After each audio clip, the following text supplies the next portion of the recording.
대한민국은 건국될 때부터 대단히 중요한 특징들을 많이 가지고 있었습니다. 지금 지구상에 193개 나라가 있습니다.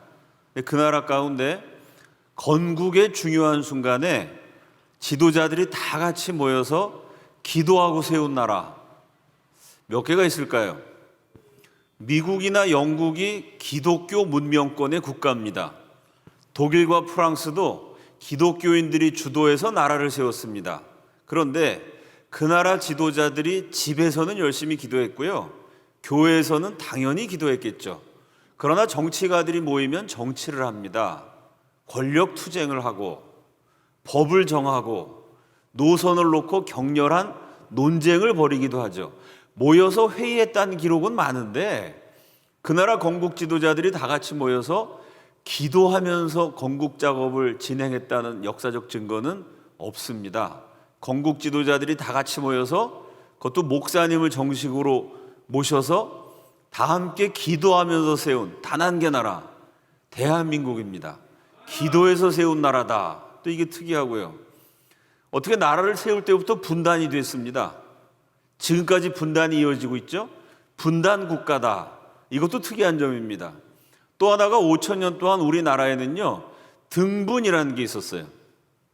요즘 말로 하면 차별입니다. 신분, 귀족이 있고 천민이 있고 양반이 있고 상놈이 있었습니다. 5,000년 이어내려온 신분제를 없애버리고 대한민국은 사민평등의 나라, 자유인의 나라, 정치적인 용어로 그런 나라를 국민국가라 그럽니다. 신분국가에 정반대되는 말이 국민국가죠. 신분국가는 양반이 있고 상놈이 있고 태어날 때부터 사람이 평등하지 않은 나라. 조선시대까지는 우리 민족도 그런 나라였습니다. 근데 여러분 대한민국에 태어나실 때부터 너는 양반이야, 너는 상놈이니까 대학은 못 가, 이런 얘기 들어보셨어요? 우리가 생각할 땐 당연하지만 이게 당연한 게 아니에요.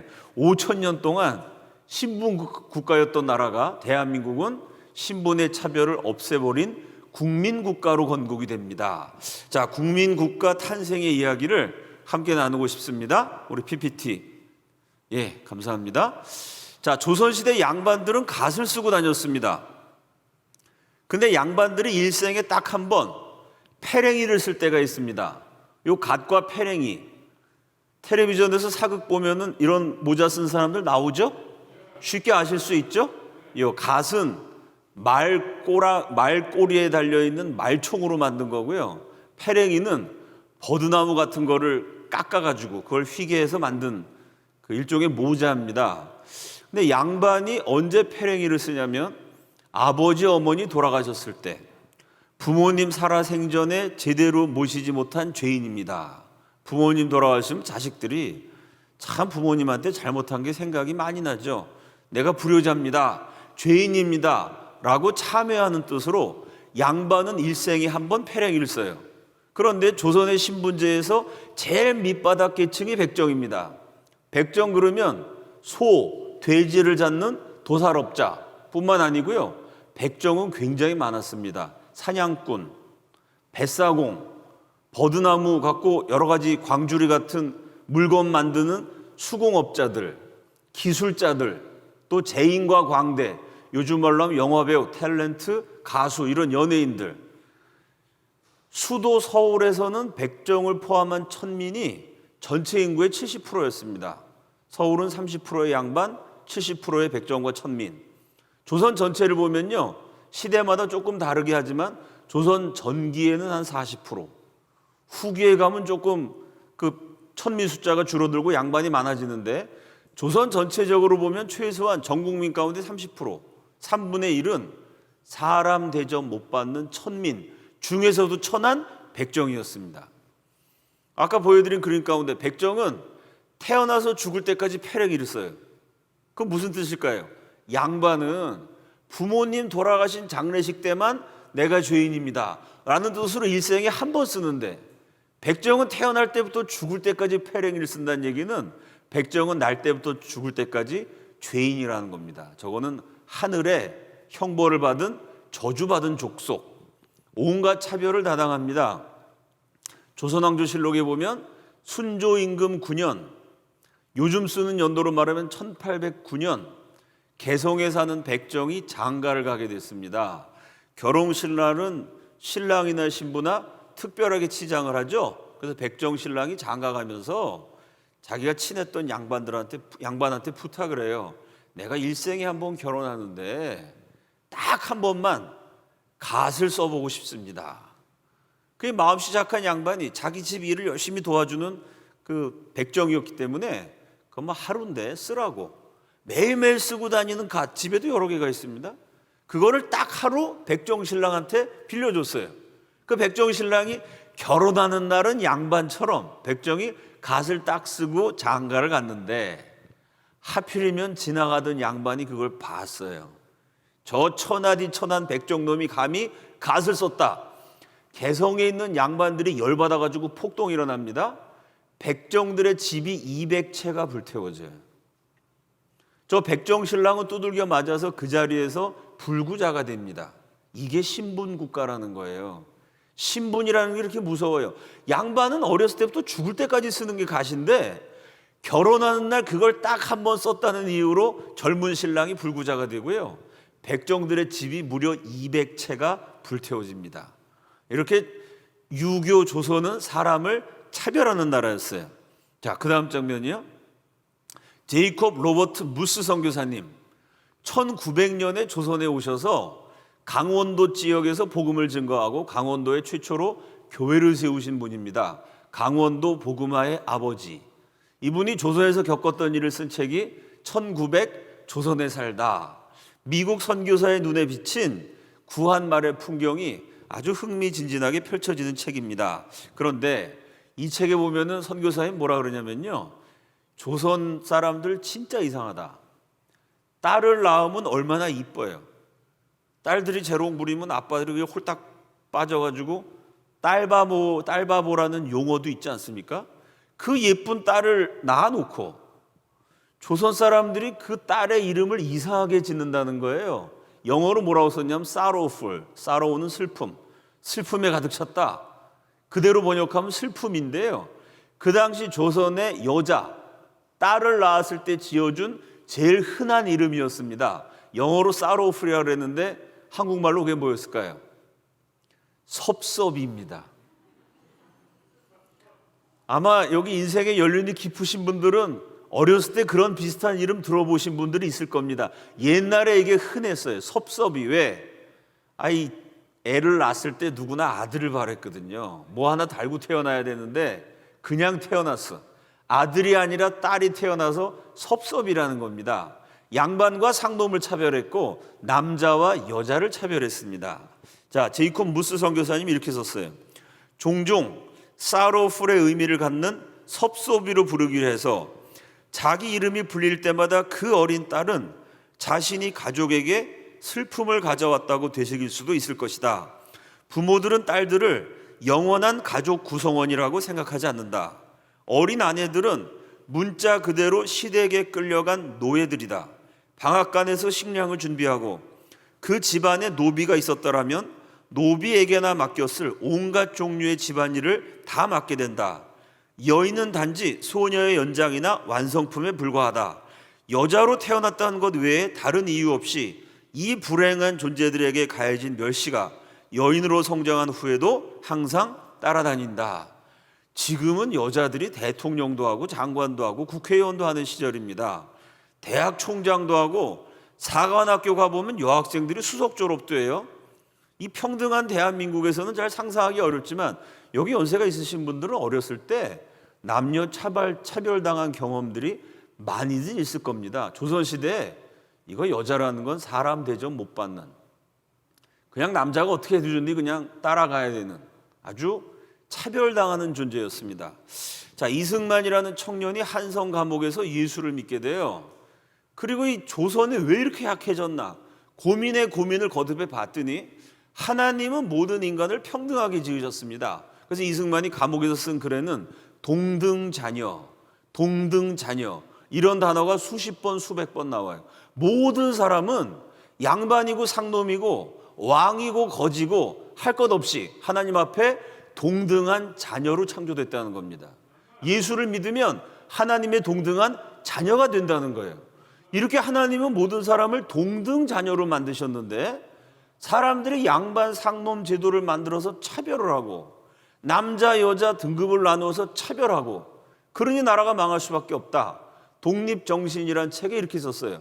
우리나라 양반이 아무리 많아봤자 양반이 소수인데 그 나머지 절반 이상의 70%가 넘는 그 국민들을 상놈이라고 교육도 시키지 않고 온갖 어려움을 다 겪게 만들고 차별하고 억압해서 못 살게 만들면 국민의 절반 이상이 차별당하고 괴롭힘 당하는 그 나라가 어떻게 망하지 않을 수 있겠냐. 예수를 믿어서 모든 사람의 동등 자녀되는 이치를 깨우쳐라 할지라.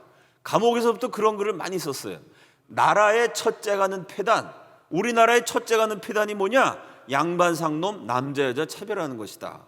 하나님의 동등 자녀되는 이치를 알지 못하고 사람을 차별하면 나라가 약해질 수밖에 없다. 이게 이제 기독교적으로 신분 차별을 없애는 평등 국가로 개혁해야 된다. 젊었을 때부터 감옥에서 그런 글을 많이 썼습니다. 이 구한 말에 법적으로는 개혁이 이루어집니다. 1894년 여러분이 국사 시간에 많이 들어보신 갑오경장, 갑오개혁을 통해서요. 법적으로는 양반과 상놈, 반상의 차별을 폐지한다. 이 갑오경장 때 새로 반포된 법안에 그렇게 되어 있습니다. 반상, 양반과 상놈의 구별, 차별, 이 제도를 없앤다는 겁니다. 그런데 아무리 좋은 법을 만들어도요, 세상이 바뀌지 않아요. 왜? 그 법은 지키지 않으면 아무 소용이 없어요. 양반 상놈 제도를 법으로는 없앴는데 아무도 지키지 않았습니다. 이승만이 그걸 연구한 거예요. 왜 이 좋은 법을 사람들이 안 지킬까? 간단합니다. 그때는 농사 짓고 살았어요. 지금처럼 공장도 없었고 병원도 없었고 학교도 없었던 아프리카보다 못 사는 나라였습니다. 땅이 있어야 농사를 지을 수 있거든요. 근데 그 땅을 가진 지주는 100% 양반이에요. 그럼 여러분 생각해 보세요.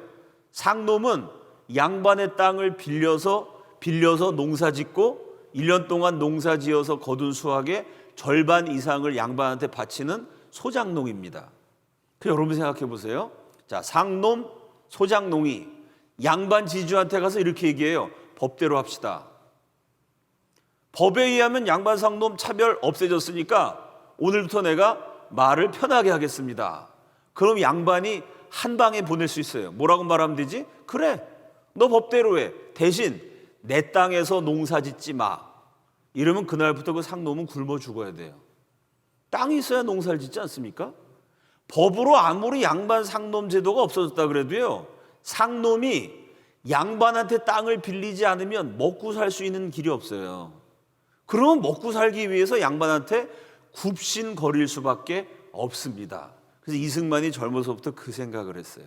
양반 상놈 제도를 없애려면은 상놈들을 양반 눈치 보지 않고 먹고 살게 만들어야 된다. 이승만이 50년 동안 연구해서 만든 법안이 농지개혁, 토지개혁 법안입니다. 양반만 갖고 있는 땅을 상놈들에게 골고루 나눠줘야 된다. 그럼 상놈이 내 땅에서 농사 지으면 돼. 내가 열심히 일하면 잘 먹을 수 있어요. 그러면 양반 눈치 보지 않아도 되거든요. 상놈들이 먹고 살 수 있는 방법을 마련해줘야 민주주의 국가가 되고 신분 차별이 된다. 이게 이승만의 천재성입니다. 우리는 민주주의 그러면요, 정치적으로 그냥 투표하는 것만 생각하는데 그게 아니라는 거예요. 여러분 투표는 해요.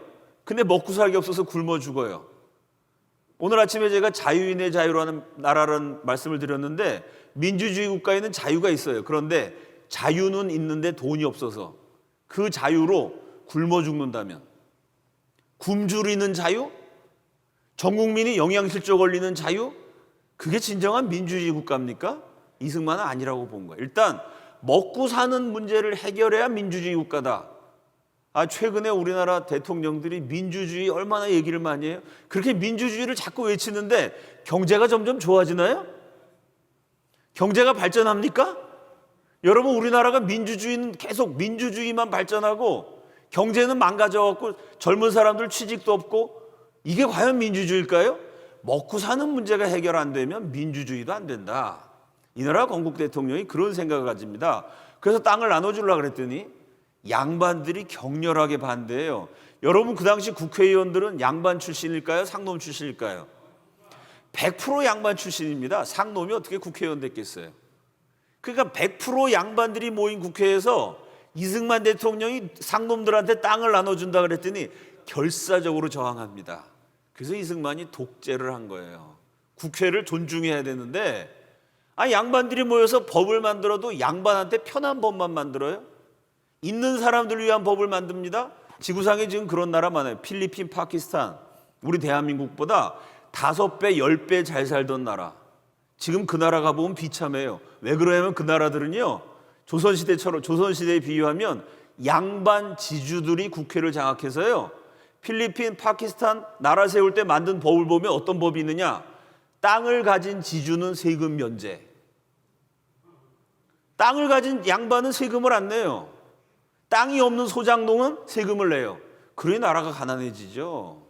원래 우리나라도 그렇게 하려고 그래서 양반들이, 국회가 다 국회의원들이 양반이니까 양반들을 위한 법을 만들려고 하니까 이승만이 국회를 탄압했어요. 독재를 하신 거 맞습니다. 국회를 압박을 해가지고 국민들을 위한 법을 만들어라. 그래도 국회가 말을 안 들으니까 직접 국민들한테 호소를 합니다. 1948년 12월 4일 날 토지개혁 문제라는 제목으로 전 국민에게 라디오 연설을 해요. 이게 이제 우리나라 역사상 청취율이 가장 높았던 방송. 5,000년 만에 처음으로 무지렁이 농민, 상놈, 천민, 아래 것들이 과연 땅을 가질 수 있을까? 양반만 갖는 게 땅인데 대통령이 진짜 무지렁이 아래 것들한테 땅을 준다는 거예요. 그러니까 양반은 양반대로 내 땅 뺏기는 거 아니야? 그래서 방송을 듣고, 상놈은 상놈대로 야, 진짜 내가 땅을 가질 수 있을까? 우리나라 역사상 청취율이 가장 높았던 방송입니다. 여기서 이승만 대통령이요, 내가 민주주의를 주장한 사람인데 민주주의자인 내가 왜 국회를 압박해 가면서 국회의원들을 막 탄압해 가면서 왜 농지개혁, 토지개혁을 해야 되느냐, 자신의 입장을 설명하는데 그 논리가 그 당시로서는 파격적입니다. 다시 한번 비춰주시죠. 이렇게 얘기해요. 첫 문장이 뭐냐? 원래 하나님이 세상을 창조하실 적에 양반과 상놈을 구별하거나 부자와 빈민을 인쳐서 도장 쳐서 낸 것이 아닙니다. 이게 얼마나 엄청난 연설인지 이해가 되세요, 여러분? 지금 우리나라 기독교인이 20%라 그래도요, 대통령이 하나님이 사람을 만드셨습니다, 이런 소리 했다가 탄핵당할 겁니다.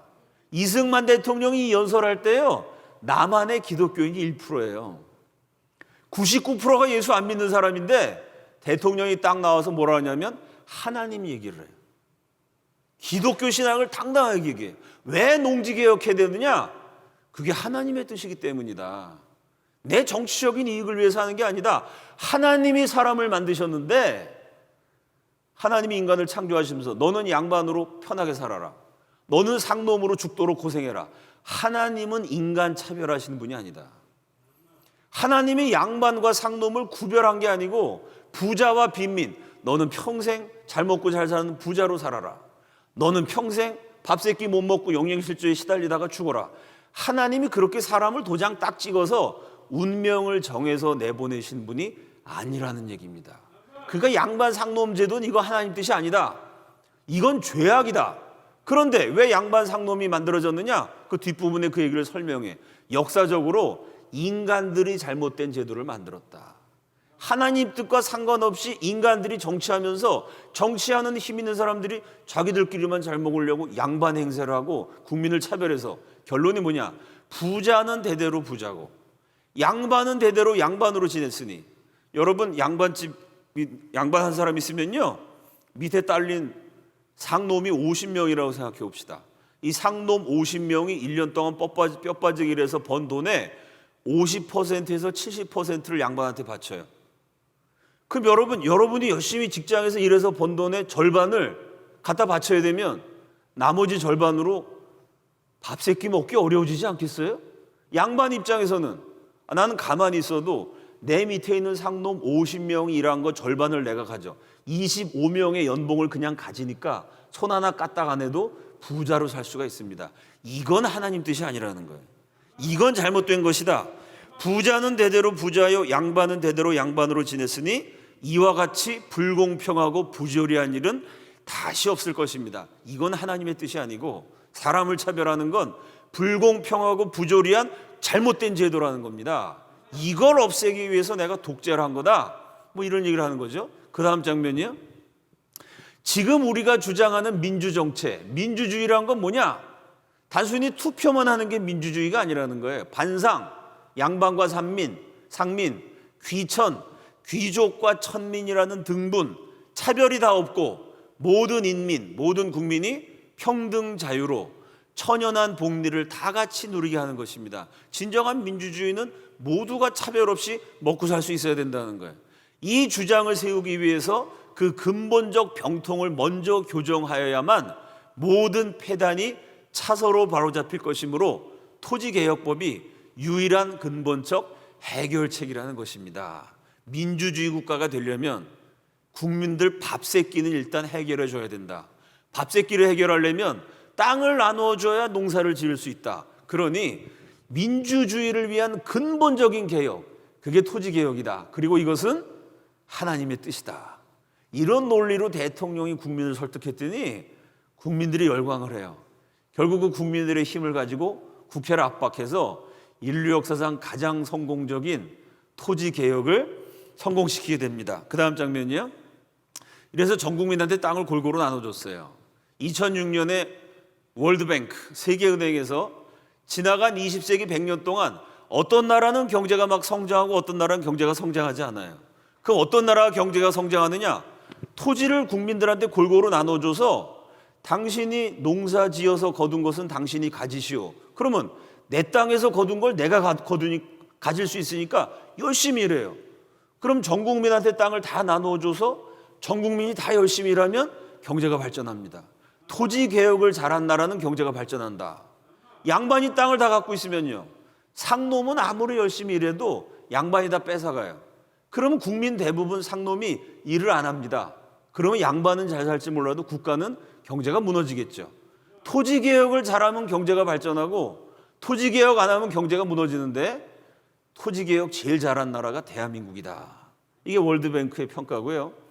예수원에 계셨던 대천덕 신부님은 한국이 공산화되지 않은 것은 성경적인 토지개혁 때문이다. 이승만이 성경의 원리를 가지고 모든 사람은 동등자유다. 그러면 동등자유라고 말만 할 것이 아니라 밥 세끼는 먹게 해줘야 된다. 이러고 토지개혁했는데 이게 무슨 얘기냐면요, 이웃나라 중국 땅 때문에 공산화됐어요. 공산당이 어떻게 하냐면 뭐 한국이나 중국이나 비슷한데 지주가 1명이면 소장농, 상놈이 100명이에요.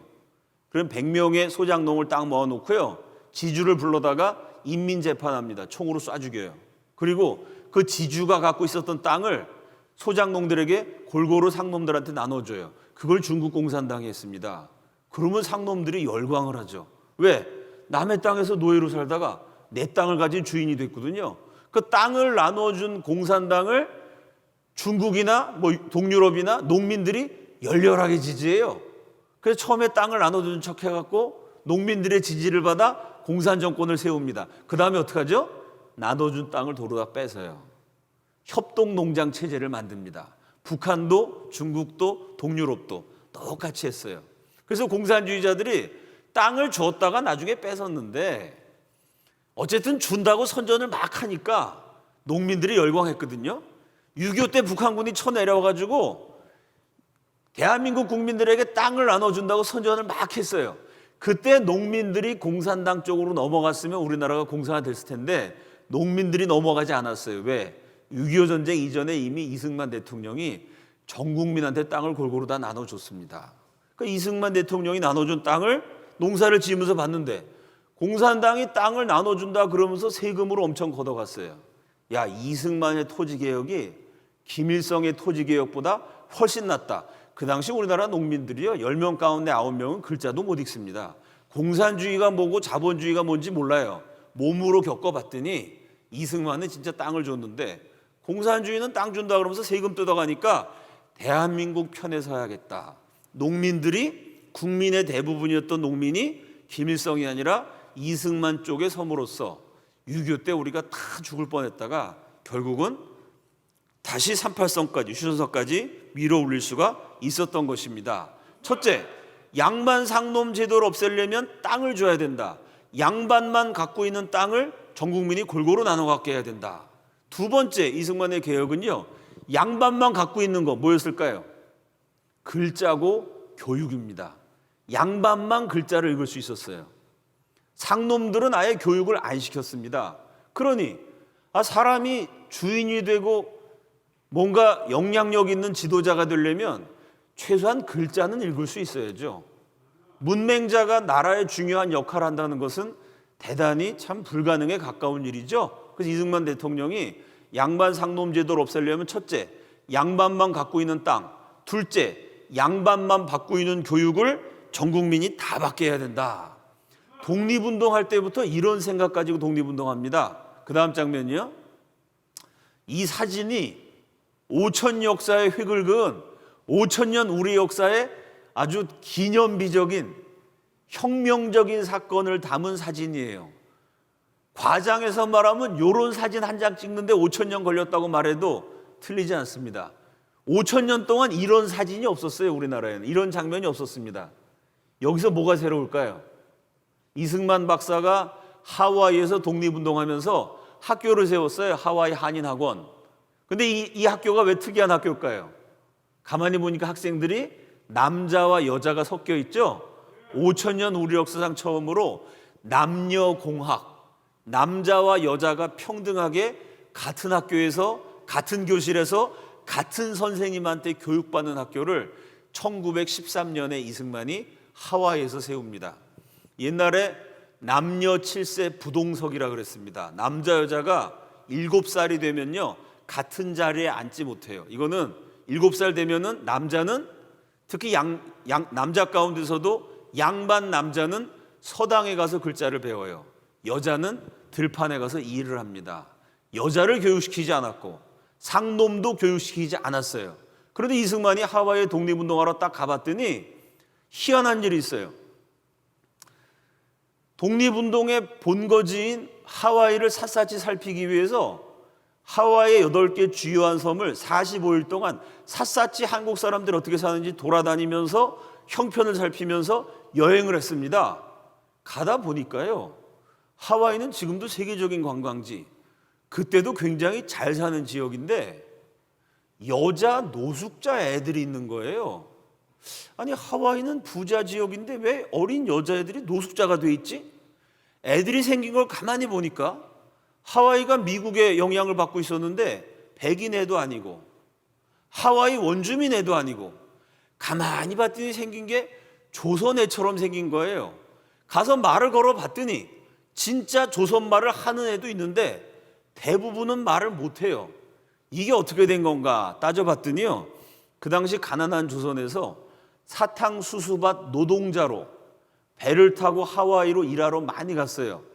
사탕수수밭에 일하러 갔던 조선 남자들이 처녀들을 데려다가 결혼을 해서 애를 낳는데요, 아들을 낳으면 이건 귀한 아들이니까 키웠어요.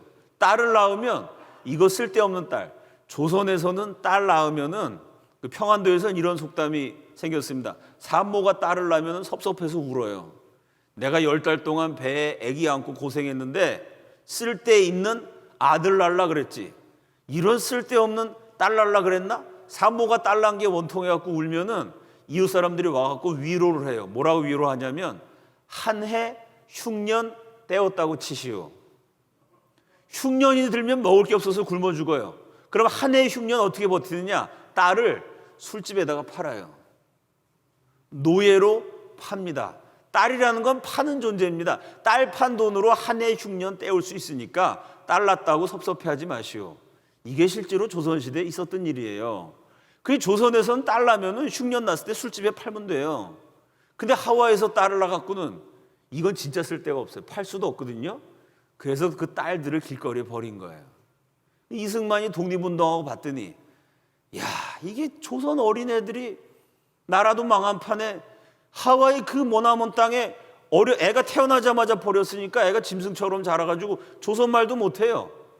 이승만 박사가 그런 애들을 전부 다 데려다가 학교를 세웠는데 그럼 버려진 여자애들을 모아다가 학교를 세웠어요. 그럼 여학교를 세워야죠? 그게 아니다. 남녀는 평등하다.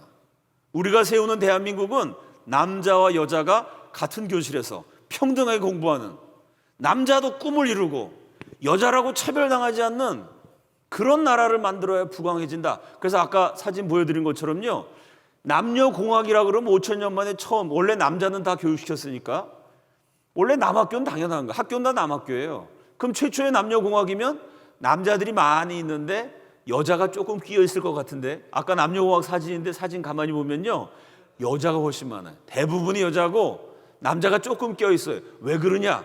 길거리에 버린 사탕수수바 노동자들이 나갔고 그냥 노숙자로 버린 그 거지 소녀들을 전부 다가 데려다가 호적도 만들어주고 글자도 가르쳐주고 버려진 애들을 다 데려다가 학교를 세우다 보니까 압도적으로 여자가 많은 1913년에 5,000년 역사상 처음으로 남녀공학 교육을 시작합니다.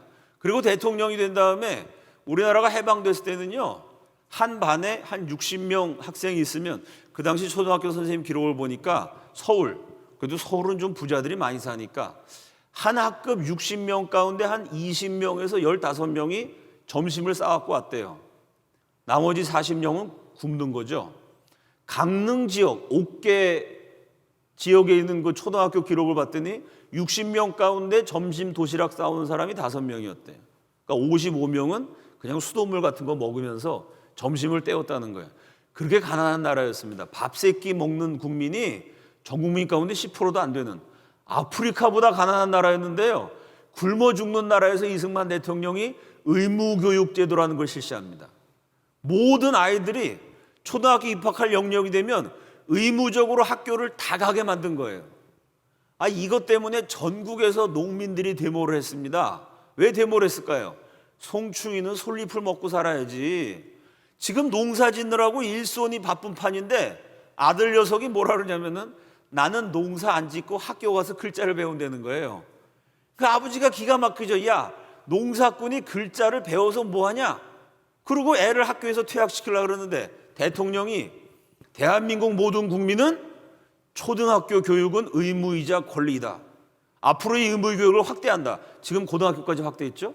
그 가난한 나라에서 농사 지을 일손도 없는데 아버지는 들판에서 뼈 빠지게 일하는데 아들, 딸은 학교 가서 공부를 하고 있으니, 지금이야 우리 부모님들이 교육열이 높습니다만 그때만 해도 이렇게 민도가 높지 않아 갖고요, 농민들이 열받아 갖고 전국 곳곳에서 데모를 합니다.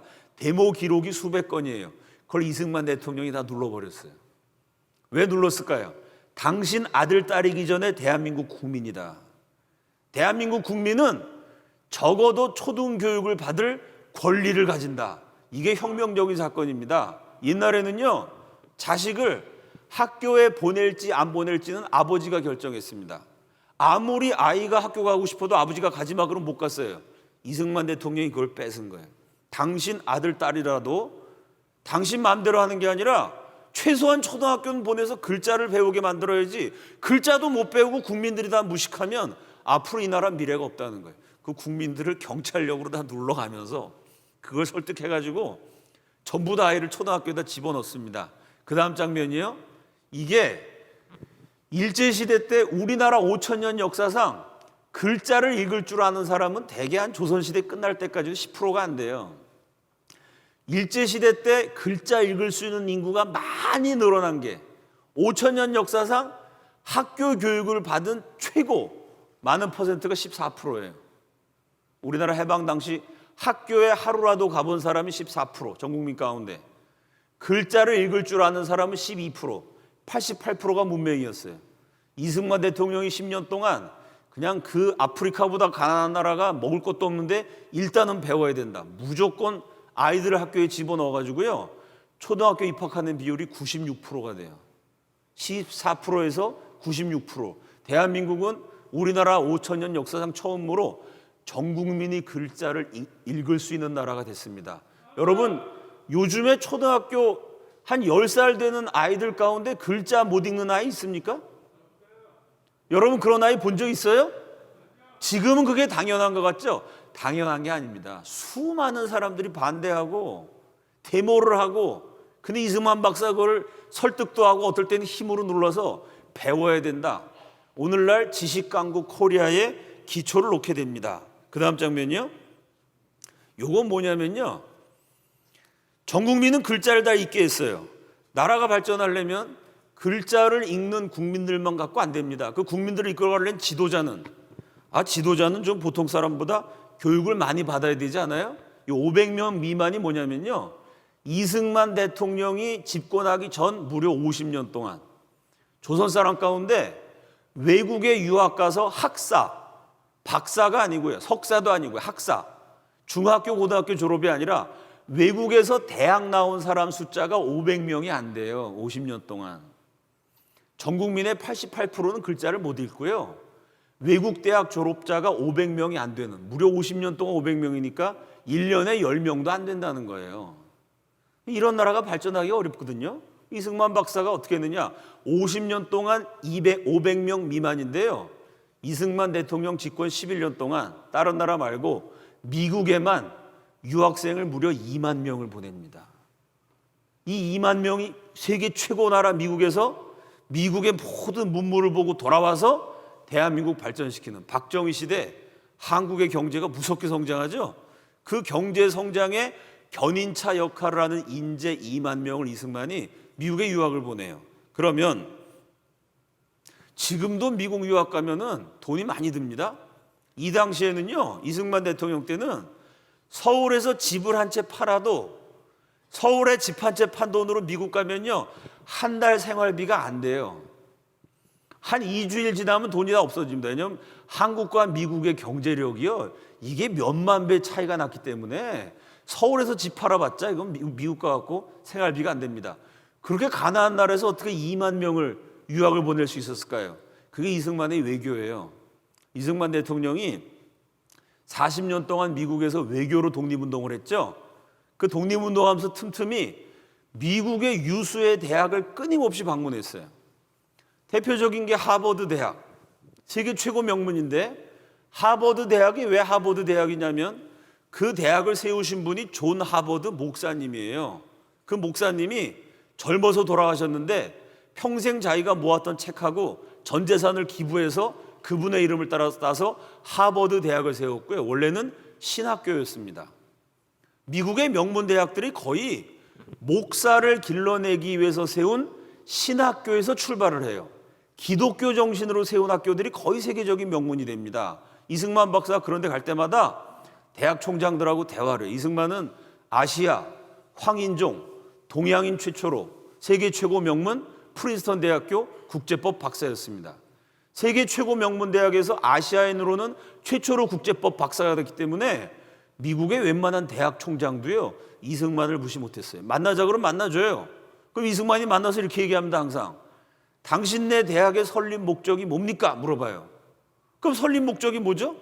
하버드 대학 원래 목회자 길러내는 학교이거든요. 기독교 크리스찬 인재를 길러내는 게 목적입니다. 그럼 이승만이 물어봐요. 그 목적이 달성이 잘 됩니까? 총장들이 이게 원래 기독교 인재를 키우려고 그랬는데 애들이 기독교 신앙은 버리고 그냥 명문대학은 돼서 공부는 잘하는데 신앙이 없어져 갖고 이게 아주 저로서도 큰 고민입니다. 그럼 이승만이 얘기해요. 당신의 고민을 내가 해결해 드리겠습니다. 당신 대학의 설립 목적을 내가 이루어 드리겠습니다. 이게 뭔 소리야? 그게 무슨 말씀입니까? 물어보면 이승만이 항상 이렇게 대답합니다. 지금 우리나라가 식민지지만 위대한 한민족이, 그러면서 한국 얘기를 한 2시간을 쫙 해요. 미국 총장한테. 한국이 어떤 나라냐? 인류 최초로 금속 활자를 만든 나라다. 당신들도 구텐베르크가 금속 활자 만들었다 그러는데 우린 고려 시대에 벌써 금속 활자 만들었다. 세계에서 가장 과학적인 글자 한글을 만든 나라다. 인류 최초의 철갑선 거북선을 만든 나라다. 지금 우리가 역사 시간에 배우고 있는 그 사실을, 그거를 정리해서 미국 서양 사람들한테 최초로 우리 역사를 알린 위대한 역사학자가 이승만이에요. 그런 얘기를 실제로 해요. 총장들한테. 제가 말씀드린 게 기록에 다 남아있어요. 이 우수한 한민족이 딱 하나님을 믿었으면 되는데, 하나님 모르고 우상 숭배하다가 지금 나라가 망했지만 그 지금 다시 교회가 들어가서 복음이 증거되고 우리 한국 사람들 하나님 믿고 있기 때문에 조금 있으면 독립을 할 거다. 내가 대한민국이 독립을 하면은 우수한 한국 사람들을 당신 대학에 많이 보낼 테니까 당신이 할 일을 하나, 그냥 장학금 줘서 먹여주고 재워주고 그 학생들 잘 가르쳐주면 독립된 대한민국의 우수한 인재들이 미국에 와서 잘 배운 다음에 한국을 근사한 기독교 국가로 만든다. 이렇게 하니까 총장들이 들어보니까 웃기거든요. 언제 한국이 독립이 됩니까? 식민지인데 일본을 어떻게 얘기해? 말도 안 되는 소리죠. 그러니까 뭐 독립되면 그렇게 해드리겠습니다. 실제로 약속을 다 했어요. 이승만이 굉장히 구체적으로 설득을 합니다. 뭐라고 설득하냐면, 자, 당신이 학교에서 대학을 운영하는데 역사학 과목을 개설했는데 학생이 30명 들어왔어요. 그러면 학생이 30명인 것과 학생이 32명인 것과 학교를 운영하는데 교수 월급을 더 줘야 되냐? 여러분, 교수님이 학생을 30명 놓고 가르치는 거는 쉽고 32명을 놓고 가르치면 2명이 많으니까 너무 힘들어서 대학 당국에서 교수 월급을 올려줘야 되나요? 그거 아니죠. 30명 가르치는 거나 32명 가르치는 거나 똑같아요. 이승만이 그 얘기합니다. 그러니까 30명 가르치는 거나 32명 가르치는 거 똑같으니까 30명한테는 등록금을 받고 2명은 장차 위대한 기독교 국가 대한민국 이끌어갈 인재를 내가 보낼 테니까 공짜로 가르쳐라. 이렇게 얘기합니다. 당신 대학의 학생이 몇 명이요? 우리 전교생이 10,000명입니다. 그럼 당신들 점심 식사를 준비하는데 10,000명분 음식을 준비하는 것과 50명 50명 음식을 더 준비하는 것과 차이가 있냐? 10,000명분 음식을 준비하면 학교가 흑자고 50명을 준비하면 적자냐? 물어보니까 총장들이 웃죠. 황당한 소리거든요. 아니요, 10,000명이나 50명이나 똑같습니다. 오케이, 바로 그거다. 10,000명한테는 점심값을 받고 50명 장차 미국과 더불어 전 세계 선교를 이끌어갈 기독교 국가 대한민국 인재들을 내가 보낼 거니까 그 50명은 점심값을 받지 말아라. 총장들이 웃기거든요. 언제 대한민국 독립되겠어요? 나라 뺏긴 그 가난한 나라가 그거 해주겠다고 다 약속했어요. 근데 40년 지나니까 진짜로 독립이 됐어요. 그리고 이승만 박사가 실제로 미국 대학에다가 편지를 수십 통을 보냅니다. 당신이 총장하기 30년 전에 그 총장했던 사람하고 내가 약속을 했다. 너네 기독교 국가가 약속 지켜야 되지 않냐? 우리 한국 유학생 공짜로 받아주고 점심도 먹여주고 기숙사에서 재워주기로 했으니까 받아라. 이런 미국 대학 총장들이 웃기거든요. 그래, 받아주자. 한국 기독교국가로 해본다니까 이러고 정부 받아줘갖고요 20,000명이 미국의 장학금 혜택을 받아서 공부하게 되고 그 20,000명이 돌아와서 미국이 그 당시 너무 발전했거든요. 그 발전된 미국을 보니까 야, 미국은 저렇게 잘 사는데 대한민국 왜 이렇게 가난해? 우리나라도 한번 잘 살게 만들어야 된다. 그 20,000명의 유학생들이 주축이 돼가지고 한국 경제를 발전시키게 됩니다. 이때 이승만이 미국으로 유학과 연수를 보냈던 대표적인 분, 여러분이 다 알고 있습니다. 그 다음 장면이요. 그 유명한 박정희예요. 박정희 대령이 별을 달게 됐을 때 일국의 장군이 되려면 강대국이 어떻게 운영됐는지를 보고 배워야 된다. 이승만 대통령이 박정희 준장 장군을 미국으로 연수를 보냅니다. 그때가 아이젠하워 대통령 때인데요. 아이젠하워가 원래 군인 출신이라 히틀러하고 유럽에서 전쟁을 했어요. 독일이 조그만 나라인데 왜 이렇게 잘 싸우나 봤더니 히틀러가 아우토반이라는 걸 만들었습니다. 그 아우토반 엄청 빨리 달리는 고속도로죠. 독일이 고속도로를 잘 닦아가지고 그 고속도로를 통해서 군대가 신속하게 이동을 해서 공격을 하니까 독일군하고 전쟁하느라고 애를 많이 먹었어요. 그래서 아이젠하워가 대통령이 된 다음에 그 독일을 생각하고 나라가 발전하려면 고속도로가 있어야 된다. 인터스테이트 하이웨이, 지금 미국의 고속도로의 절반 이상을 아이젠하워 대통령이 건설을 해요. 그 박정희가 미국 딱 가서 봤더니 사방에서 도로를 만드는 거야. 이게 강대국은 도로를 잘 닦아야 되는구나. 거기서 박정희 대통령이 처음 생각을 하고요. 또 하나, 미국의 숲이 울창해요.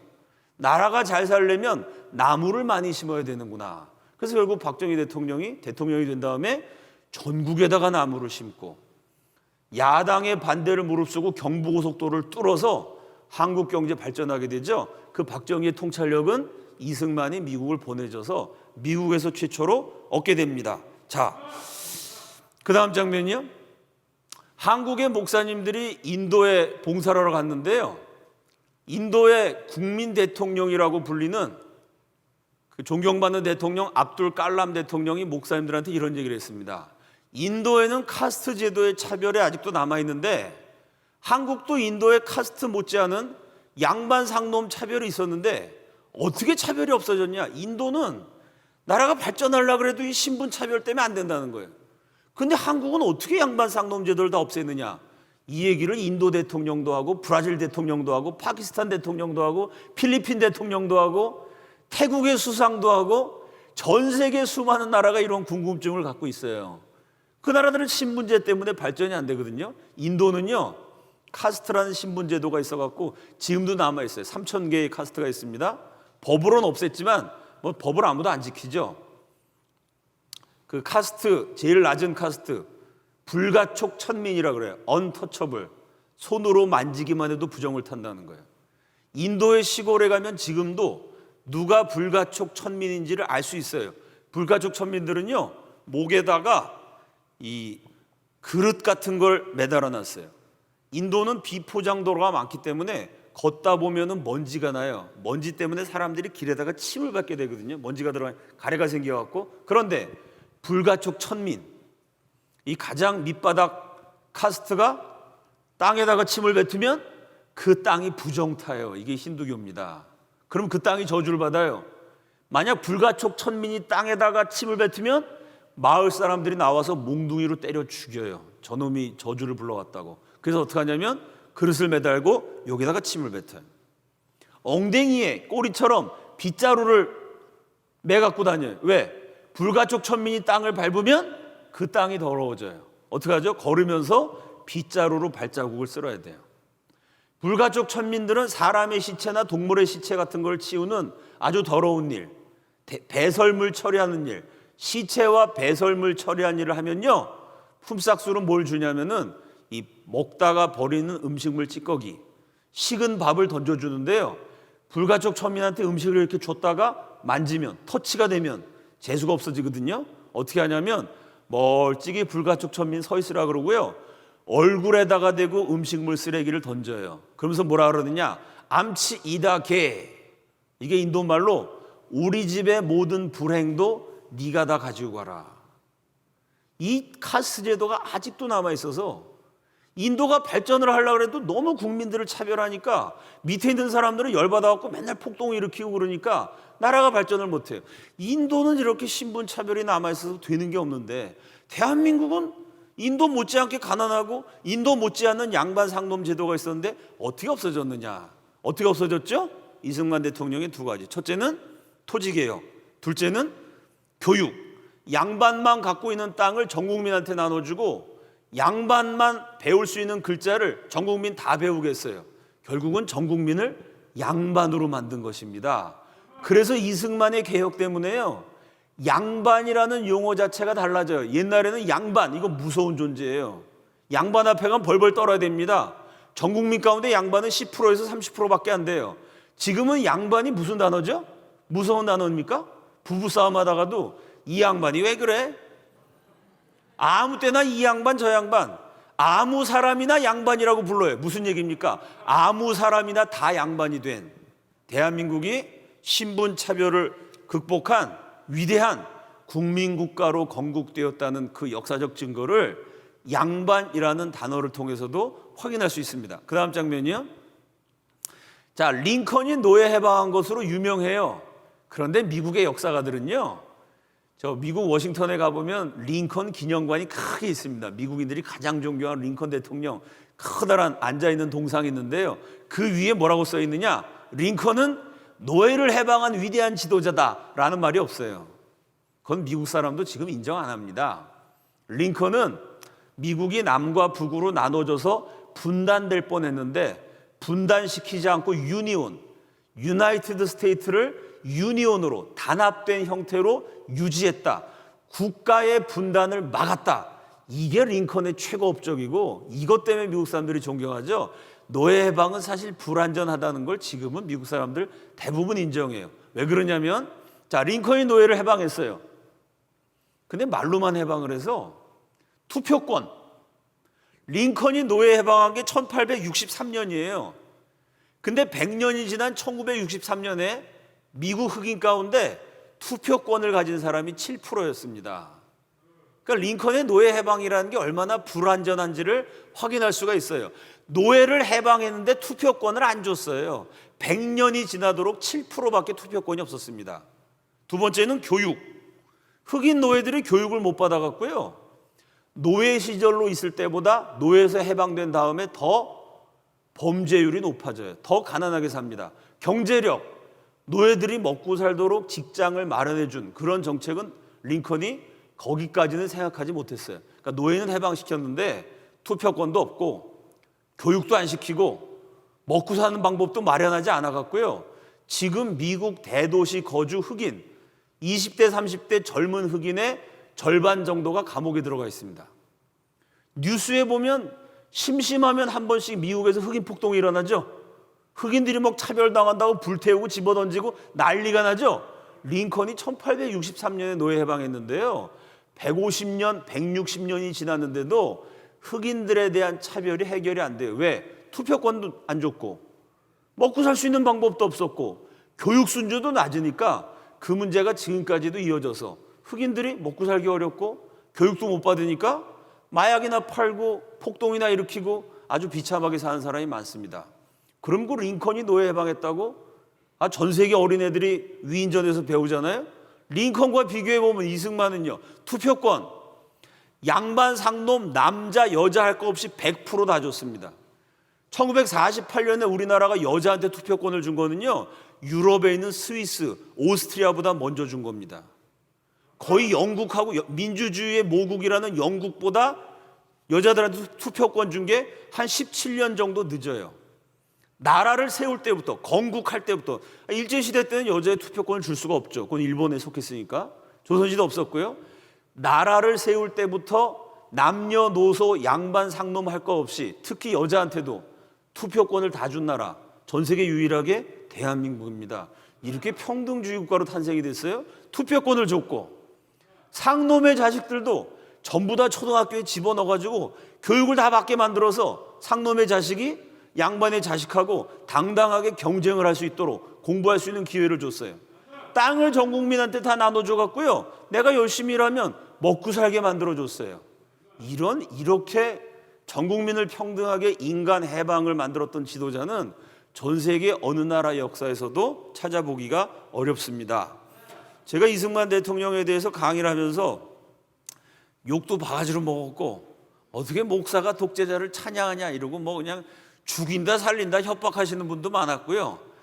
또 제 강의 끝나고 저한테 오셔서 저는 인생의 연륜과 경험이 짧기 때문에 제가 6.25 때 뭐 태어났던 것도 아니고 저는 전부 다 책으로 읽고 관련되신 분들 만나서 배우고 이랬는데 그 시대를 직접 사셨던 분들이요, 책으로 공부한 제가 모르던 일들을 저를 찾아오셔서 제가 강의를 하고 나면 제가 강의한 주제에 대해서 많이 알려주셔서 제가 돌아다니면서 강의한 것보다 사실은 강의하고 나서 어르신들한테 들어서 배운 게 더 많아요. 제일 많이 배우게 된 주제가 이 토지개혁입니다. 제가 토지개혁을 딱 강의하고 나면요, 양반 출신, 상놈 출신, 지주 출신, 소장놈 출신, 자기 아버지가 양반이었고 상놈이었고 이런 분들이 어렸을 때 겪었던 일을 저한테 다 찾아와가지고 얘기를 하셔서 정말 뭐 제가 들은 얘기로만 며칠 밤을 세울 수 있을 것 같습니다. 한국에서 굉장히 좋은 비싼 돈 내는 그 기독교 대안학교에 가갔고요. 교육 대통령 이승만, 우리나라는 국토도 좁고 자원도 없는데 나라를 세울 때부터 점심 도시락을 못 먹어서 수돗물로 점심을 때워가면서 열심히 아이들을 가르쳤더니 기독교 정신으로 아이들을 가르쳐서 그 아이들이 자라나갖고 산업화의 주역이 되고 인재를 키워내서 대한민국 발전했다. 교육이 이렇게 중요하다. 뭐 이런 제가 강의를 하는데 그 학교 총괄 교장 선생님이 그때 나이가 78세, 미국의 주립대학 교수하다가 세계적인 학술지에 논문도 쓰시고 한국 사람이 그 연배에 미국 교수하는 사람 쉽지가 않죠. 아주 세계적인 대학에서 교수하다 은퇴하고 한국 오셔서 그 좋은 학교 총괄 교장으로 계셨는데, 아니 어르신이 제가 강의하는데 앉았다 일어났다 얼굴이 빨개졌다가 파래졌다가 어느 쪽으로 갔다가 왼쪽으로 갔다가 가만히 보니까 귀신 들린 것 같아요. 야, 기독교 학교 교장 선생님이 어떻게 저렇게 이상하신가.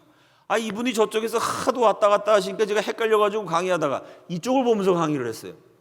제 강의가 끝났는데 계단식 강의실로 이 강대상이 이렇게 낮은 곳에 있고 학생들이 쭉 사선으로 앉아 있는데요.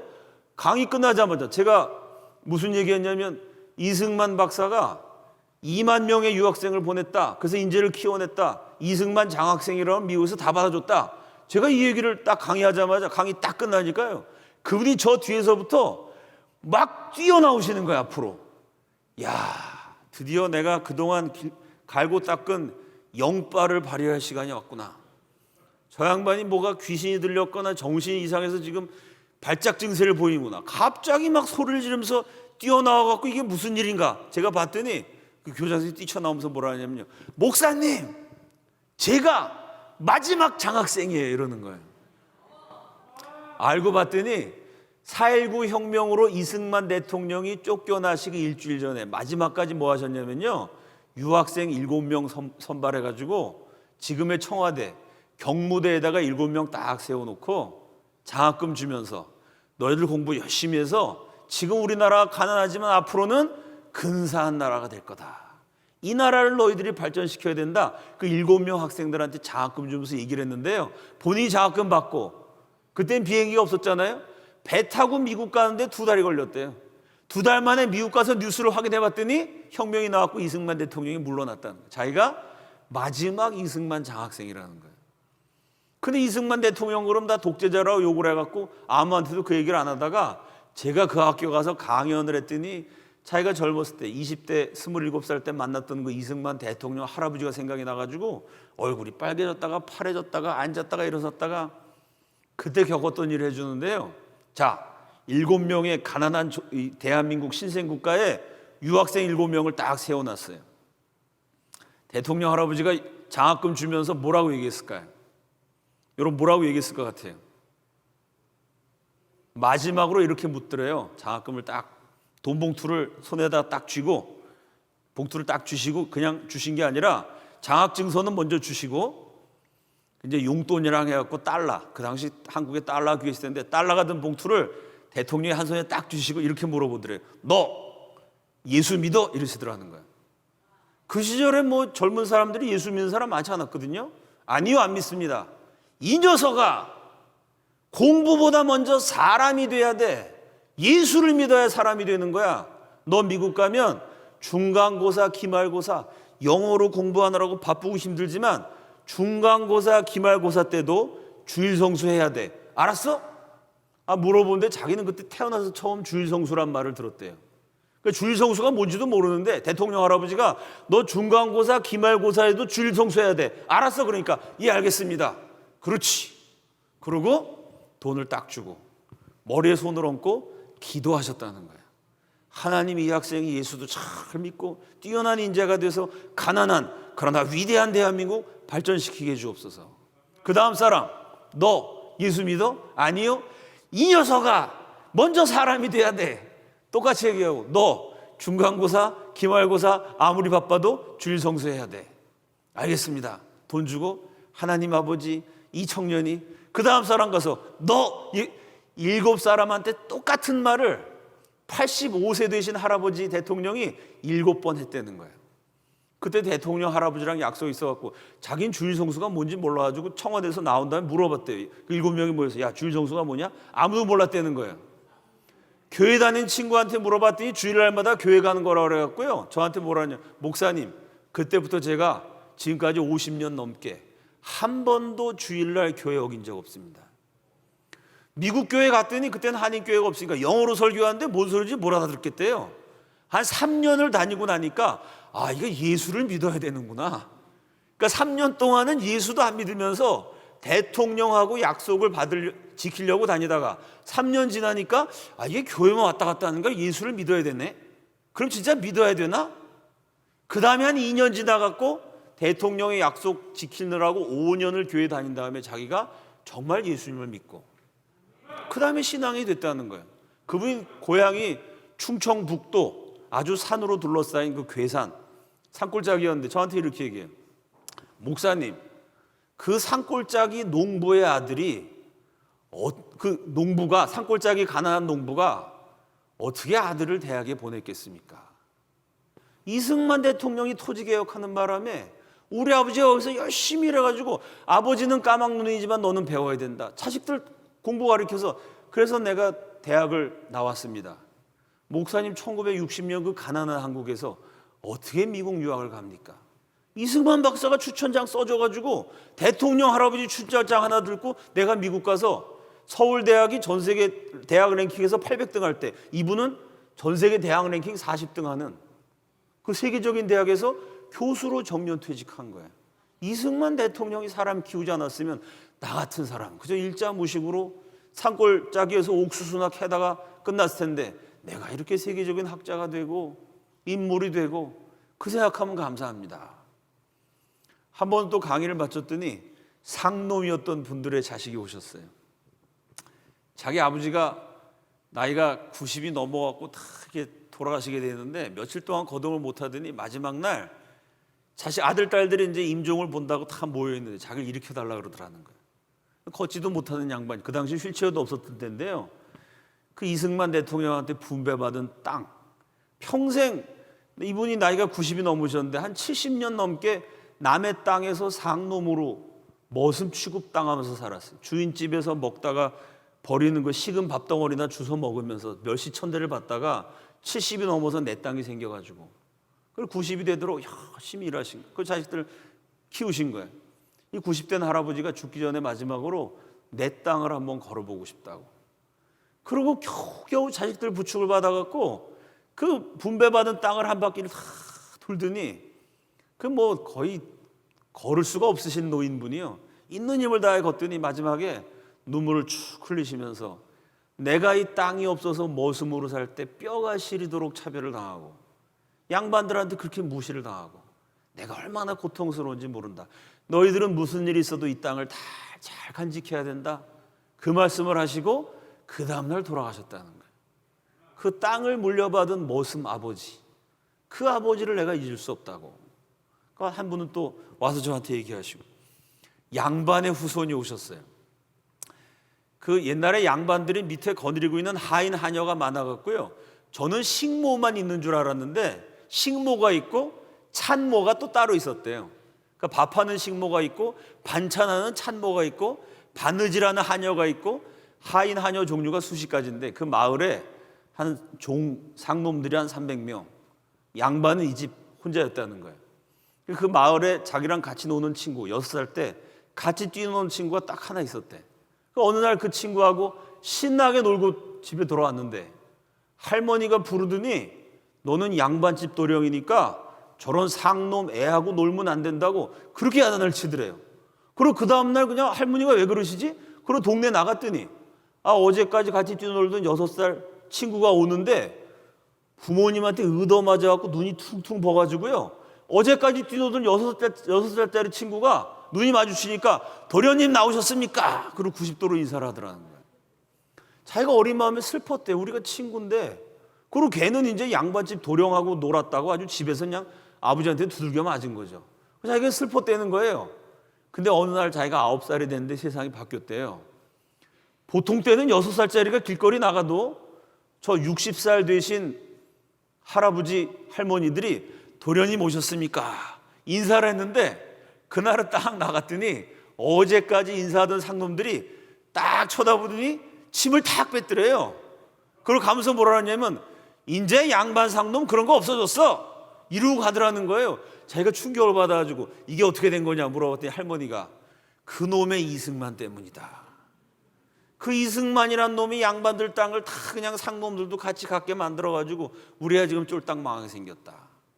그리고 자기 집안이 그때 몰락을 해갖고 고생을 많이 했는데 본인이 지금 나이가 70이 되고 연세가 들어서 생각해 보니까 우리 집안은 그때 뭐 대대로 양반 잘 살다가 어려워졌지만 그래도 이승만 박사가 상놈들 다 땅을 나눠준 그게 오늘날의 대한민국을 만든 거라는 거, 내가 어렸을 땐 이승만 싫어했지만 지금은 인정합니다. 제가 또 잊을 수 없는 순간은요, 뉴욕에서 강연해, 뉴욕에서 제일 큰 한인교회 가보면 그 교회 안에 이승만 대통령 기념관이 있어가지고 널따란 홀인데 전부 다 아주 이승만 박사 사진을 장식해놨어요. 뉴욕에서 제일 큰 한인교회 딱 들어가면 입구에 이승만 박사 사진이 딱 붙어 있어요. 미주 이승만 기념사업회 본부죠. 그 교회에서 강연을 했는데 그 미주 왕실 종친회, 조선 시대 그 왕실이 있잖아요. 태조 이성계 후손. 그 왕실 종친회 부회장님이 제가 토지개혁을 강연하는데 오셔가지고요, 끝난 다음에 사진을 찍자는 거예요. 악수하면서. 그 왜 사진 찍습니까? 그랬더니 이게 좀 역사적인 순간이기 때문에 사진을 남겨야 된다고. 그래서 악수하는 걸 사진을 찍었어요. 왜 이게 역사적인 순간입니까? 물어봤더니 이승만 대통령이 양녕대군의 후손입니다. 그러니까 태조 이성계의 후손이죠. 그래서 조선시대 때는 뭐 조선의 왕실들은 아주 귀족으로 잘 살았고, 일제시대 때도요, 고종 황제 장례식 날 3.1운동이 났습니다. 순종 황제 장례식 날 60만세 운동이 일어났어요. 이 왕실 장례식에 막 데모가 일어나니까 일본 입장에서는 이 왕실을 잘해줘야지, 왕실한테 잘못했다가 또 막 3.1운동 같은 게 일어나면 골치가 아프거든요. 그 일제시대 때도 이왕가라 그래갖고요, 최고의 귀족 대우를 받았습니다. 일제시대 때 조선 왕족들을 보면 몰락한 나라는 없지만 부인이 뭐 5명, 9명, 뭐 10명, 평생 아주 일제시대 때도 최고 대우를 받았어요. 그러다가 이제 왕국이 아니라 민국을 세워서 대한민국이 돼서 대통령을 뽑는다는데 누가 됐냐 하니까 역시 태조 이성계의 후손이 됐습니다. 그러면 그렇지, 민국이고 뭐고 해도 역시 나라는 우리 왕실이 다스리는 거야, 이렇게 생각을 했어요. 근데 그 이승만이 토지개혁을 했는데요, 대한민국 토지개혁이 왜 성공적이냐면 인도도 토지개혁을 했습니다. 근데 땅을 전 국민한테 나눠준 게 아니고요, 힌두교 사원의 땅은 건드리지 않았어요. 카스트 제도의 제일 높은 계급의 땅은 그냥 가졌어요. 그러니까 인도의 귀족들은 땅을 가지고 있고 나머지 국민들의 땅을 나눠주니까 아직도 인도가 가난한 거예요. 태국 왕실 소유의 땅은 그대로 뒀어요.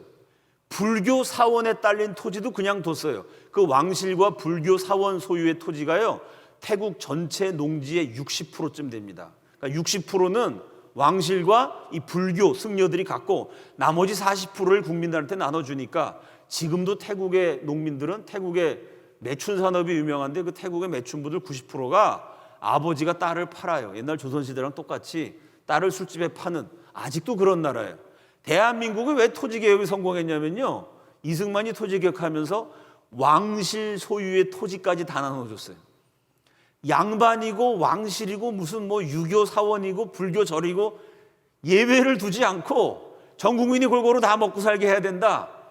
그 바람에 왕실 소유의 땅도 다 분배가 되니까 이 사람들이 가만히 있어도 최고 대우를 받았는데, 아니 이승만 같은 왕족 출신이 대통령이 돼서 좋을 줄 알았더니 왕실 소유의 땅을 다 나눠주면서 왕실도 농사를 지어서 먹고 살아라.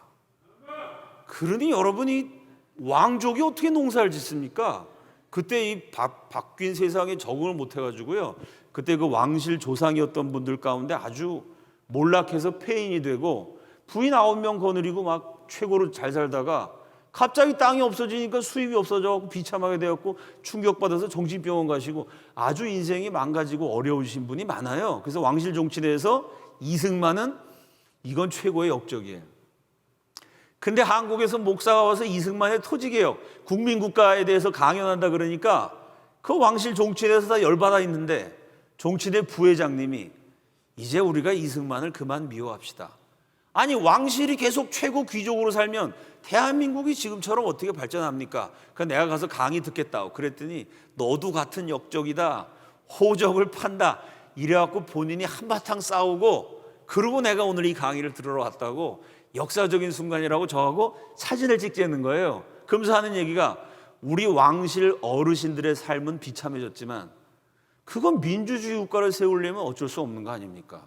왕이 계속 왕이고 귀족이 계속 귀족이고 반대로 상놈은 계속 상놈이고 부자는 계속 부자고 가난한 사람은 계속 가난한 사람이고, 그래갖고 어떻게 그게 민주주의 국가라고 말할 수 있습니까? 우리 집안의 어른들은 고생 많이 하셨지만 그래도 오늘날 대한민국이 이렇게 발전한 거는 이승만 대통령이 국민국가로 개혁을 해서 전 국민에게 땅을 주고 글자를 가르쳐주고, 그래서 오늘날 번영하는 우리나라가 있을 수 있었습니다. 그 왕실 종친의 부회장님이 저를 찾아오셔가지고 참 뜻깊은 대화를 나누기도 했습니다. 자, 오늘의 본문 갈라디아서 3장 28절입니다. 이렇게 인류 역사상 유례가 없는 위대한 개혁을 이승만이 어떻게 할 수 있었느냐? 한성 감옥에 갇혀 있을 때 성경을 읽다가 무릎을 칩니다. 이거다. 이 말씀대로만 하면 대한민국은 반드시 번영한다. 그때 감옥에 있었던 청년 이승만을 사로잡은 말씀이 갈라디아서 3장 28절. 너희는 유대인이나 헬라인이나 종이나 자유인이나 남자나 여자나 다 그리스도 예수 안에서 하나이니라. 그리스도 예수 안에서는 유대인, 헬라인 구별이 없다는 거예요. 종이나 자유인 차별이 없다는 거예요. 남자와 여자 등분이 없다는 거예요. 이승만이 이 말씀을 읽고 감탄을 해서 모든 사람의 동등 자녀되는 이치, 모든 사람이 하나님 앞에 동등 자녀로, 존귀함을 가진 자녀로 이렇게 존중받는 국민국가, 국민이 주인 되는 나라, 그런 나라 세우면 대한민국은 반드시 된다. 여러분이 성경이요, 이게요, 이게 얼마 될까요? 요 성경을 제가 한 2만 원 주고 샀나? 지금 헌책방 가서 팔면은 중고니까 한 10,000원쯤 될까요?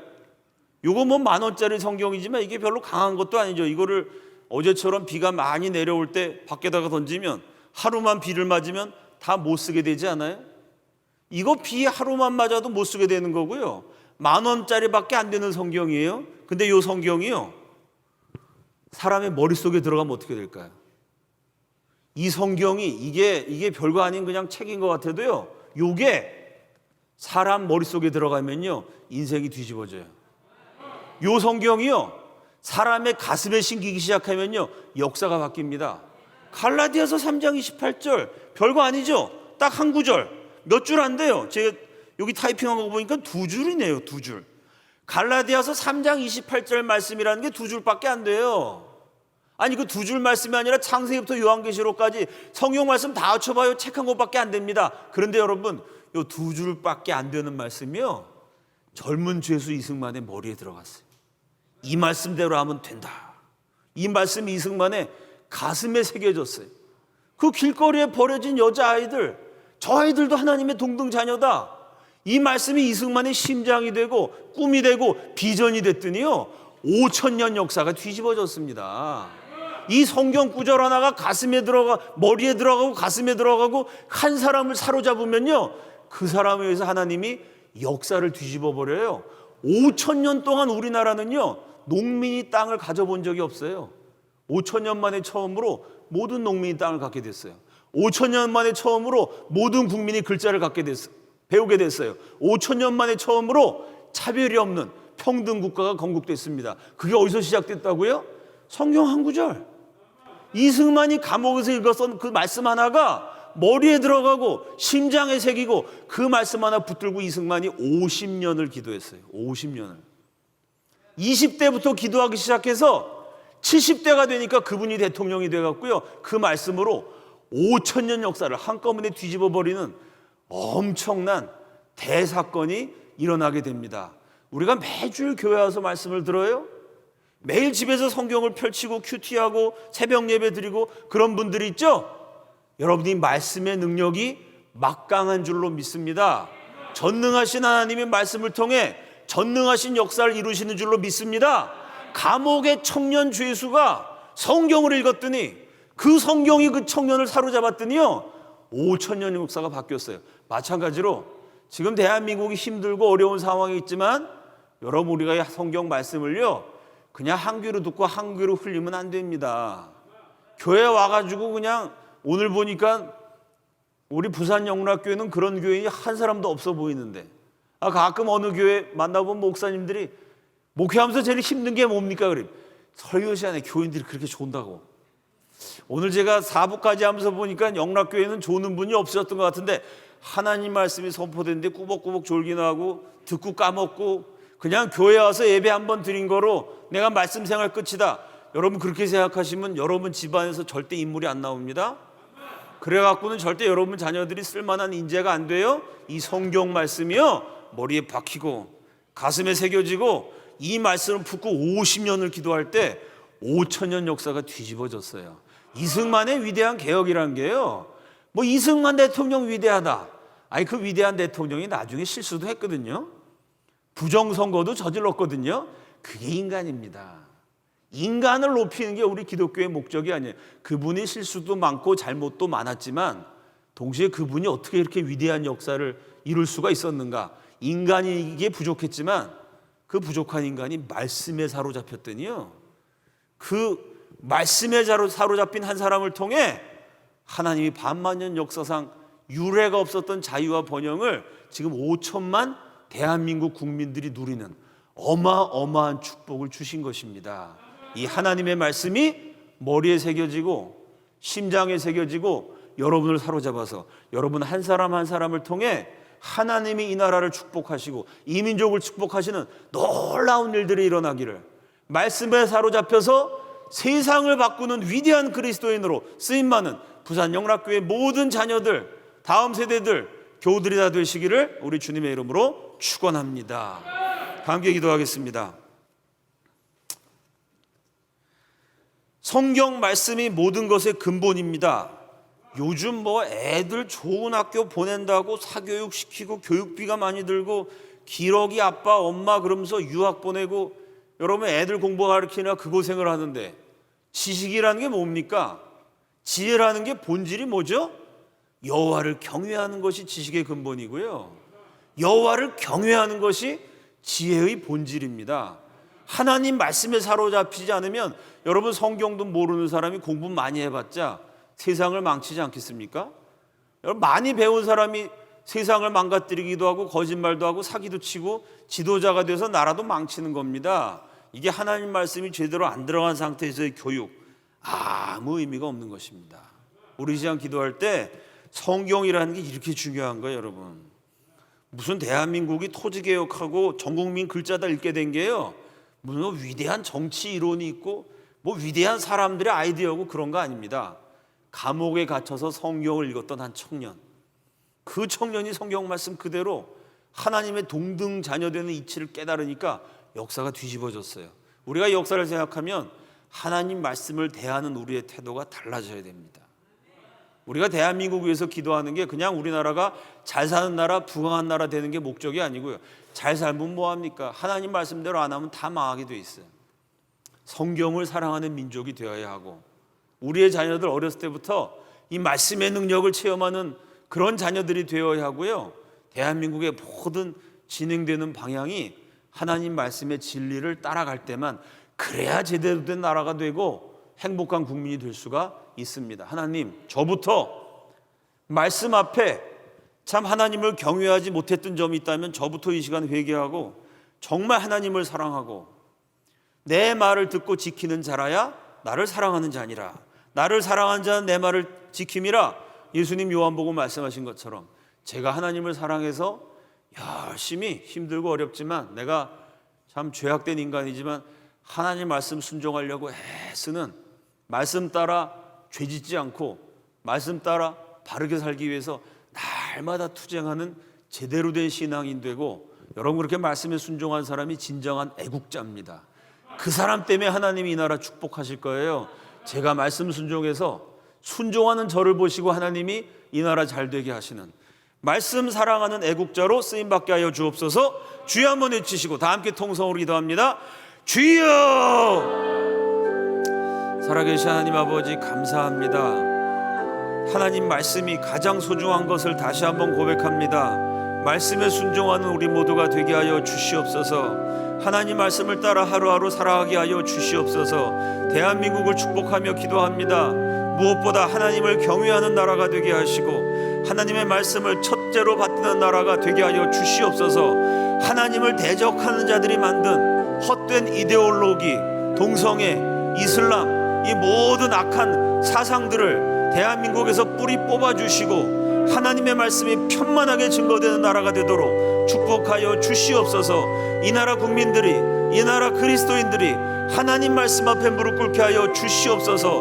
말씀이 선포되는 대한민국의 모든 교회들을 기억하여 주시고 말씀을 증거하는 주의 종들을 기억하여 주시며 축복하여 주시고 영력을 더하여 주셔서 능력 있고 권세 있는 하나님의 말씀이 강단마다 선포되게 하여 주시옵소서. 그 말씀을 듣고 회개하고 돌이키는 주의 백성들이 날마다 더해지게 하여 주시옵소서. 이 하나님 말씀에 사로잡혀서 말씀에 순종하는 한 사람 한 사람으로 말미암아 대한민국이 축복을 받게 하여 주시옵소서.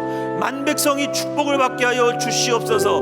만백성에게 축복의 근원으로 복의 근원이요 통로로 쓰임받는 한국교회가 되게 하여 주시옵소서. 이 시간 주님 앞에 간절히 기도하는 모든 성도들을 기억하여 주시고 말씀을 사모하는 열정이 뜨겁게 일어나게 축복하여 주시옵소서. 오직 복 있는 사람은 여호와의 말씀을 주야로 묵상하는 자라는 주의 말씀처럼 아침과 저녁으로 무슨 일을 하든지 하나님 말씀과 동행하며 하나님 말씀을 주야로 묵상해서 그 가운데 기록한 대로 열심히 힘써 실천하는 우리 모두가 될 수 있도록 인도하여 주시옵소서.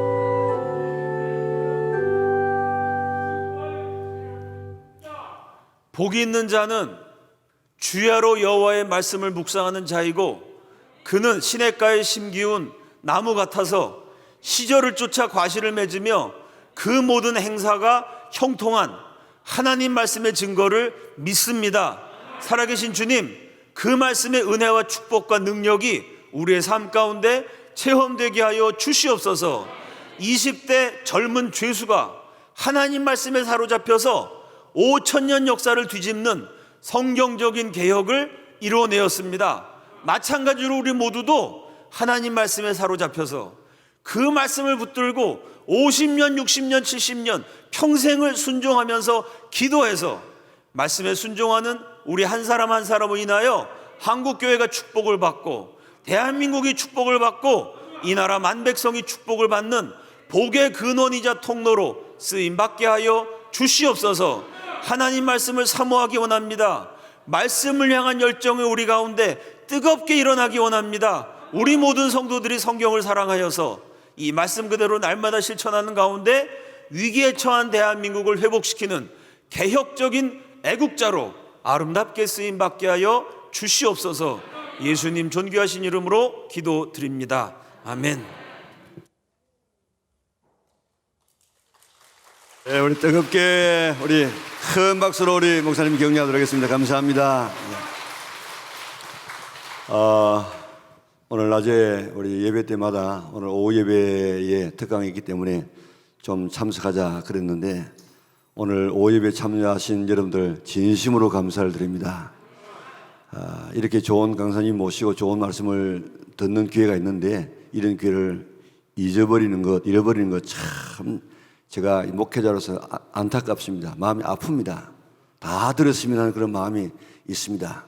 그런데 우리 홈페이지에 올려놓아도 괜찮죠? 예, 올려놓도록 할 테니까 다른 사람들은 이거 올려놔도 무슨 말인지 몰라요. 그런데 오늘 이름을 참석한 여러분들은 꼭 이 오늘 말씀을 갖다가 여러분들 아는 사람에게 설명하고 그래서 꼭 듣도록 그렇게 좀 여러분들이 많이 특별히 여러분들 사랑하는 자녀들에게 가족들에게 좀 알려서 우리가 정말 성수주일 말씀 생활 기도 생활 하는데 우리가 좀 앞장서 나가도록 힘을 썼으면 좋겠습니다. 오늘 우리 어린 자녀들 오셨는데 오늘 다음 애들만 우리 중고등부 학생들 이하에 있는 애들 다음 일어서시기 바랍니다. 다 여러분들 오늘 부모님들 예. 큰 박수로 예, 격려하시기 바랍니다. 앞으로 여러분들 훌륭한 여러분들 되시기 바랍니다. 오늘 이승만 박사처럼 그렇게 말씀을 읽고 기도하고 열심히 여러분들 주일 성수해서 꼭 나도 앞으로 외국 유학 가가지고 훌륭한 인물 되어져서 하나님의 나라를 이루어가리라 그렇게 다짐하면 하나님께서 반드시 그런 축복을 허락하여 주실 줄 믿습니다. 위대한 여러분들 가문을 일으키는 여러분들 다 될 수 있기를 바랍니다. 다시 한번 박수로 격려해 주시기 바랍니다. 목사님 강의 듣고 저는 뭐 알고 있습니다만은 그런데 여러분들 가운데서 조금 그 이해를 돕기 위해서 목사님께 조금 부탁을 드렸으면 좋겠는데 목사님 6시 갑니까? 예, 아직 시간이 있으니까 이왕 오셨으니까 좀 말씀을 좀 드렸으면 좋겠는데 토지 개혁을 어떻게 했는지 토지 개혁을 어떻게 해가지고 성공했는지 저는 뭐 목사님 강의 들어서 알고 있습니다만은 그걸 좀 이야기해 주시면 좀 훨씬 이해가 좀 빠를 것 같습니다. 예, 조금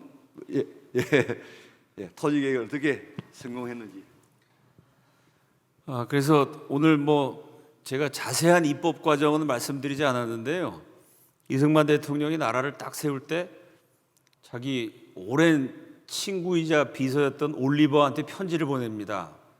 내가 50년을 준비했던 정책을 실시하는데 우리의 개혁이 세계를 깜짝 놀라게 할 거다.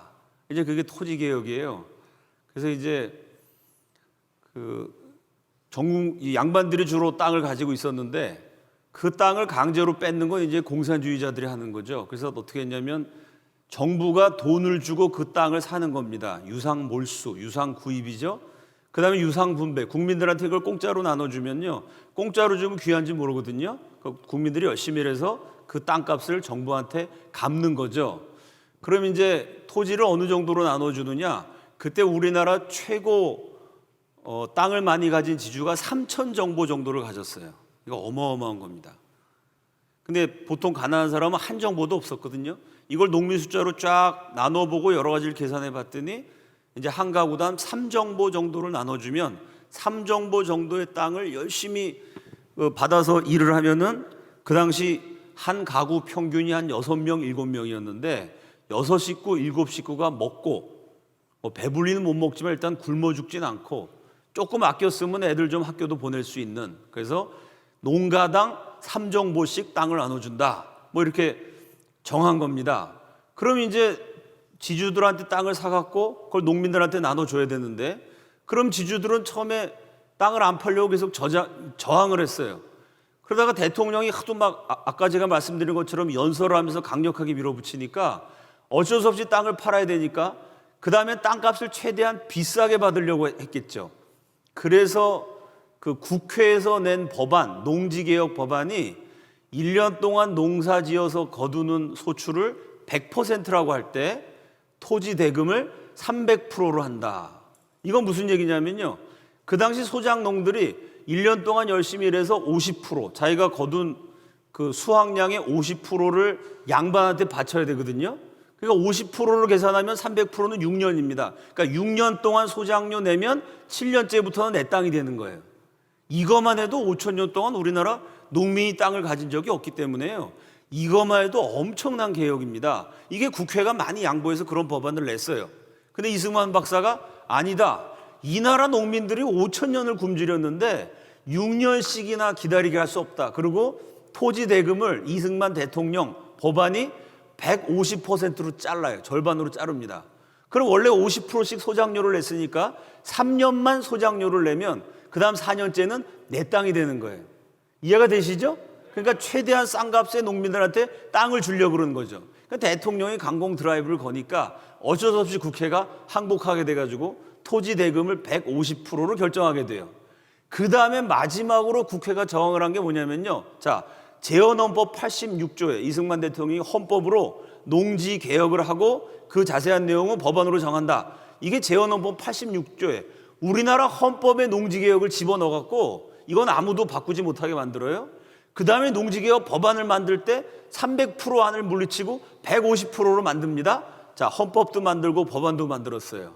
근데 이걸 국회가 어떻게 저항하냐면 시행 규칙이라는 게 있습니다. 여러분, 헌법이 있고 그 다음에 법률이 있고 그 밑에 조례, 규약, 이런 하위 법안이 있잖아요.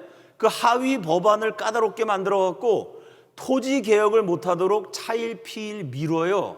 그러니까 헌법도 만들고 법안도 만들고 가격도 법으로 정했는데 문제는 실제로 매매가 되지 않도록 온갖 종류의 이상한 조항을 국회에서 만들고 일선에 있는 사람들, 토호들하고 지주들하고 연합해가지고 까다롭게 만들어서 실제로 토지 매매가 안 되게 만듭니다. 그러니까 마지막에 이승만 대통령이 비상수단을 써요. 그게 뭐냐면 분배 예정 통지서라는 거예요. 땅을 가진 양반들한테 대통령이 직접 도장을 찍고 사인을 해갖고요 통지서를 보내요. 그 내용이 뭐냐?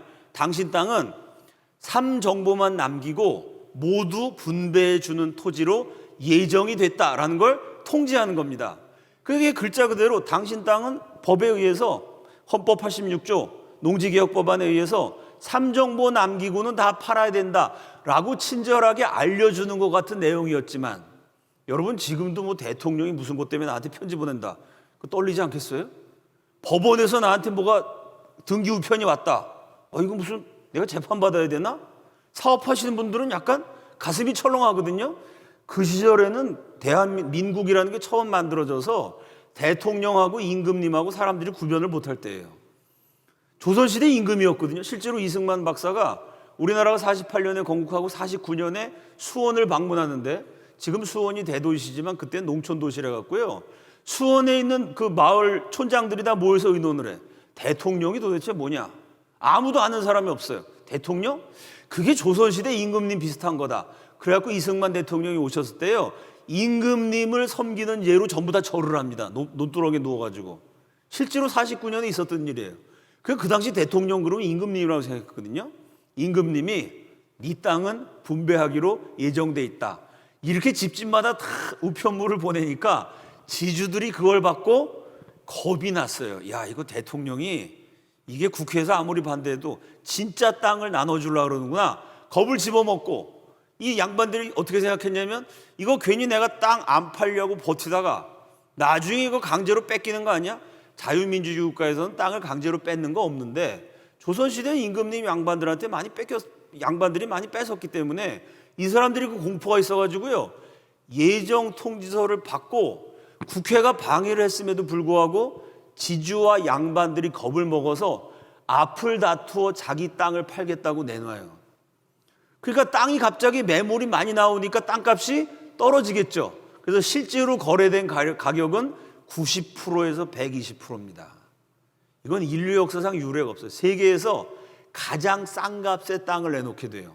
그러니까 땅 없는 농민들은 일단 정부의 대출, 정부의 지원을 받아서 싼 값의 땅을 산 다음에 그 땅에서 농사를 지어서 120%라 그러면요, 보통 때 소장료 내는 거 50%씩 2년 내고 3년째 절반만 내면 2년 반만 소장료 내면 그 다음부터 영원히 소장료를 안 내도 되는 겁니다.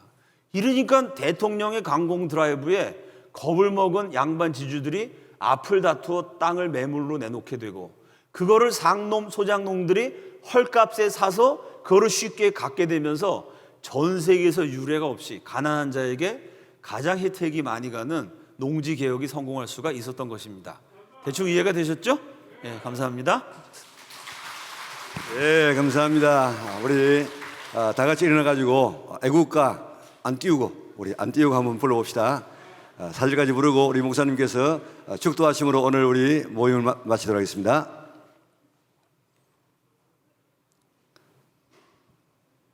내가 크게 부를 테니까 따라 부르면 됩니다.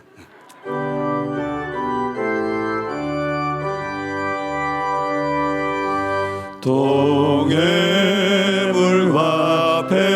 백두산이 마르고 닳도록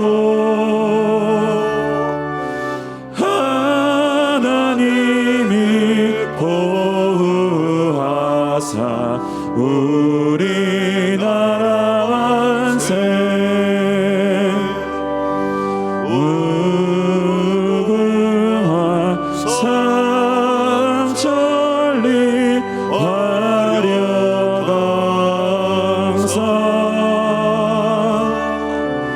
대한 사람 대하늘로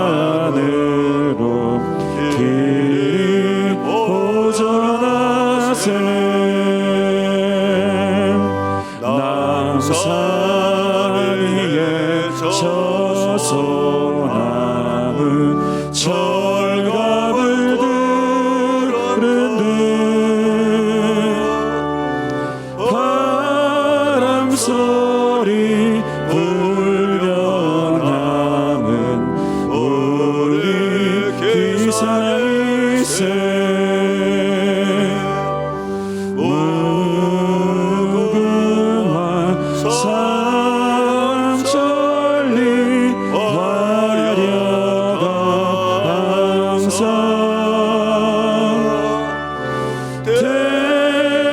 사랑 대안으로 길이 보전하세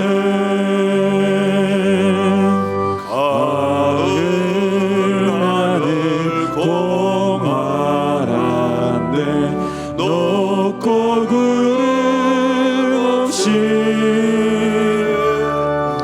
밝은 날은 우리 가슴 일편 단심일세 무궁화 상천리 화려한 항상 대한 사랑 대안으로 길이 보전하세 이 기상과 이 마음으로 충성을 다하여